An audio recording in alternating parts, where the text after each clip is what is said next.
तो mission impossible का 7th part dead reckoning part 1 theatres को कल आ रहा है और इस वीडियो में हम बात करेंगे कि क्या क्या चीजें आपको पता होनी चाहिए ये मूवी देखने से पहले। तो शुरू करते हैं थोड़ी सी बिटर स्वीट न्यूज के साथ। तो न्यूज ऐसी है कि ये मूवी का जो चैप्टर रहेगा डेड रेकनिंग पार्ट 1 और डेड रेकनिंग पार्ट 2 ये शायद से आखिरी एडवेंचर रहेगा इथन हंट का टॉम क्रूज के साथ, यानी कि टॉम क्रूज का इथन हंट के साथ। सॉरी, वैसे ऐसा ऑफिशियल तो कोई न्यूज़ है नहीं, लेकिन फिर भी जो पहली मूवी आई थी मिशन इम्पॉसिबल की वो 1996 में आई थी और तब से लेके आज तक टॉम क्रूज अपने सारे स्टंट्स कर रहे हैं और ये कितने ही मूवीज़ बना लेंगे वैसे भी। और शायद से ये आखिरी स्टोरी हो सकती है जिसको 2 पार्ट में ऑब्वियसली डिवाइड किया था। और एक अच्छी बात ये भी है कि जो फर्स्ट पार्ट है इस स्टोरी का ये अभी प्ले होगा और जो सेकेंड पार्ट है वो अगले साल इसी मोमेंट पे आएगा, मतलब शायद जून के एंड में वो रिलीज होने वाला है। तो ज़्यादा वेट नहीं है, पार्ट 1 और पार्ट 2 में सिर्फ 1 साल का ही गैप है ज़्यादा से ज़्यादा। वैसे जोकिंगली टॉम क्रूज ने अभी एक रिसेंटली इंटरव्यू में बोला था कि जो हैरिसन फोर्ड एक्टर है जिन्होंने इंडियाना जोन्स की मूवीज़ करे थे वो उनसे काफ़ी इंस्पायर्ड है और वो उनके जैसे ही मिशन इम्पॉसिबल की मूवीज़ जब तक वो 80 साल के हैं तब तक वो करना चाहते हैं। लेकिन हम सभी को पता है वो शायद से पॉसिबल नहीं होगा,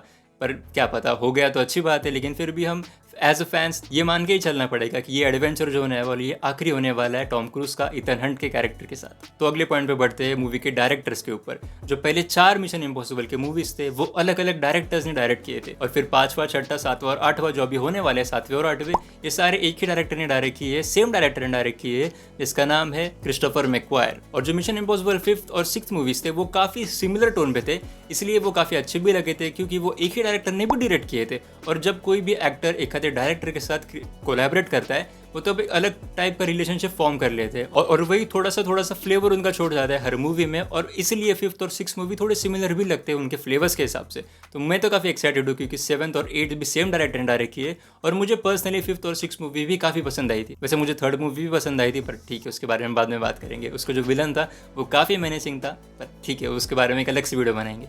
तो अब बात करते हैं कास्ट मेंबर्स के बारे में। पहले हम रिटर्निंग कास्ट के बारे में बात कर लेंगे। तो रिटर्निंग कास्ट में सबसे पहले है लूथर का कैरेक्टर, फिर बेंजी का कैरेक्टर जो मेरा प्रोबेबली सबसे फेवरेट कैरेक्टर है पूरे मिशन इम्पॉसिबल की सीरीज में।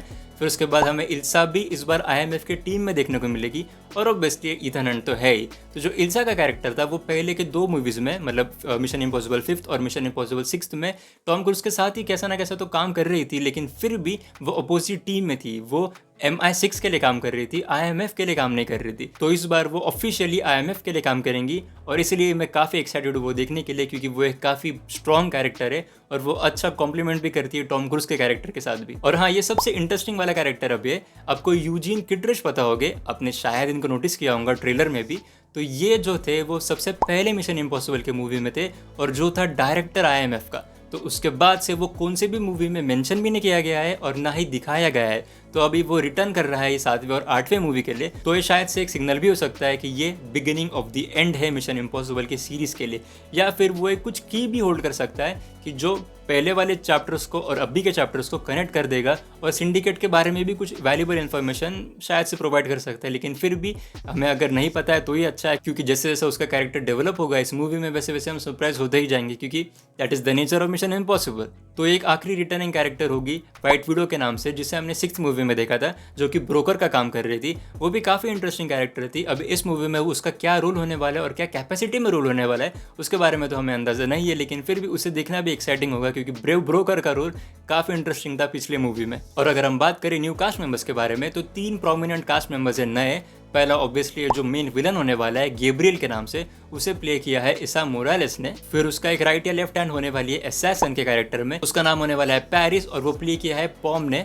और वो एक MCU के कैरेक्टर भी थी पहले। और एक और MCU के कैरेक्टर है हेली एथवेल नाम से, जिसको अपन पेगी कार्टर के नाम से जानते हैं। तो उसका कैरेक्टर भी काफी मिस्टीरियस है क्योंकि उसके बारे में हमें ज्यादा अंदाजा नहीं है। वो शायद से IMF के लिए भी काम कर सकते हैं या फिर वो एक डबल एजेंट भी हो सकती है। अब उसके बारे में तो हमें पता नहीं और हमें अंदाजा लगाना भी नहीं चाहिए क्योंकि again this is mission impossible, we need to be surprised. तो अब बात करते हैं सबसे मेन पॉइंट के ऊपर और आखिरी पॉइंट के ऊपर इस वीडियो के, जो है डेफिनेटली स्टंट्स। और आपको तो पता ही है कि मिशन इम्पॉसिबल में मैक्सिमम सारे स्टंट्स टॉम क्रूज अपने खुद ही करते हैं, चाहे वो कितने भी क्रेजी स्टंट्स हो लो, लेकिन वो खुद ही करते। और ये वाला जो स्टंट था, और इसकी क्लिप आपने डेफिनेटली देखा होगी सोशल मीडिया पे क्योंकि इसे हेवीली मार्केट किया है पैरामाउंट पिक्चर्स ने।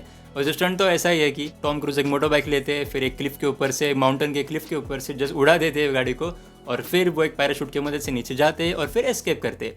अब मानो या ना मानो ये स्टंट किया है टॉम क्रूज ने और उसका शायद से 7वें टेक में ये स्टंट उन्होंने ठीक से कैप्चर किया था। मतलब जो मूवी में उन्होंने यूज़ किया है वो 7th टेक था। मतलब 7 बार मिशन इम्पॉसिबल के वो सीन के लिए टॉम क्रूज ने खुद वो माउंटेन से के क्लिफ से गाड़ी उड़ाई, पैराशूट पहना एंड देन नीचे गए। और हाँ, ये ऐसा नहीं है कि बस एक बार कर लिया तो हो गया, फिर कुछ ट्रेनिंग कर ली तो हो गया। उन्होंने शायद से 1 साल तक उसके लिए ट्रेनिंग किया था। उन्होंने प्रैक्टिस के लिए कस्टमाइज मोटर बाइकिंग के ट्रैक्स भी बनाए थे, जिसके हिसाब से वो विंड को स्टडी करते थे, वो क्रॉसबीज को स्टडी करते थे। काफ़ी फिजिक्स भी लगाए थे उन्होंने, काफ़ी डायनामिक्स लगाए थे उन्होंने। और उसके बाद उन्होंने ठीक से प्लान किया कि कैसे वो शूट भी करने वाले सीन को, क्योंकि उसके जो डायरेक्टर है उन्होंने एक बिहाइंड द सीन इंटरव्यू में भी कहा था और एक बिहाइंड द सीन वीडियो में कहा था कि जो कैमरा उन्हें चाहिए था, जैसे कैमरे उन्हें लग रहे थे वो शूट करने के लिए, वो 2 साल पहले तक एग्जिस्ट भी नहीं करते थे। तो अब सोचो वो कितना क्रेजी था कि वो जैसे कैमरा बन गए, फिर उन्होंने शूट भी कर लिया। क्योंकि अगर आप सारे स्टंट भी कर लेते हो, कितना भी प्रिपेयर करके स्टंट कर लेते हो, लेकिन अगर आपके पास साधन ही नहीं है वैसा वो ठीक से कैप्चर करने के लिए, तो वो क्या ही काम के स्टंट्स थे। और जो ट्रेनिंग की मैं बात कर रहा था, तो टॉम क्रूज ने काफ़ी भयंकर ट्रेनिंग करी थी। शायद से 4 अलग अलग ट्रेनिंग उन्होंने लिए थे। एडवांस स्काई डाइविंग पर ट्रेनिंग लिया था, फिर बेस ट्रेनिंग लिया था, फिर एक कंट्रोल कैनोपी ट्रेनिंग लिया था और मोटोक्रॉस ट्रेनिंग भी लिया था। तो इतना सब कुछ करने के बाद इतना क्रेजी स्टंट उन्होंने किया और डेफिनेटली वो एक हाईलाइट होने वाला है वो इस मूवी के। और टॉम क्रूज वैसे भी जाने जाते हैं उनके स्टंट्स खुद करने के लिए, लेकिन फिर भी वो हर बार अपने आप को और अपनी टीम को आउटटेक करते थे, एक के बाद एक बड़े से बड़े स्टंट करते। अब बस सोचो 7वें मूवी में इतना बड़ा स्टंट है, तो अगर 8वीं मूवी सच में आखिरी मूवी है तो उसमें वो क्या ही बवाल कर देंगे। तो इसके साथ हम वीडियो को यहाँ पे ख़त्म करते हैं। मुझे कमेंट्स में बताना कि कौन सा पॉइंट आपको अच्छा लगा और क्या आपको इस वीडियो से थोड़ी मदद मिली आगे की मूवीज़ देखने के लिए। तो thank you so much for watching.